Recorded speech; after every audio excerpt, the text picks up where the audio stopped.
पहुंच गई इतने मुकदमात के बावजूद? आपके पीछे तो पुलिस नहीं है। आपके सामने गद्दारी से लेकर दहशतगर्दी से लेकर तोड़ फोड़ तक और तोड़ फोड़ से लेकर गाय चोरी तक के पर्चे में मुझे इन्वॉल्व किया गया। इतने FIR है कि ज़मानतें करा के मैं थक गई और मेरे मुखालफिन जो थे डेरा गाजी खान में सरदार, उनको ये समझ नहीं आ रही थी कब इसके ऊपर किस चीज़ का FIR जो है वो डालें। बहुत मुश्किल वक्त मैंने गुजारा है और वफा की कीमत मैंने चुकाई है।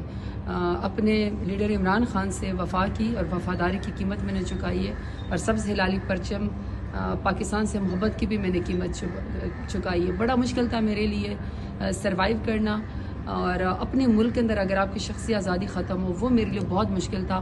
लेकिन डेरा गाजी खान के गयूर अवाम का शुक्रिया अदा करती हूँ और अपने लीडर इमरान खान का शुक्रिया अदा करती हूँ, क्योंकि मेरा ज़ाती एक वोट भी नहीं है, इमरान खान का वोट है। तो आज अगर मैं आज आपके सामने खड़ी हूँ और ज़मानतें करवा के खड़ी हूँ, तो ये उस वोट की ताकत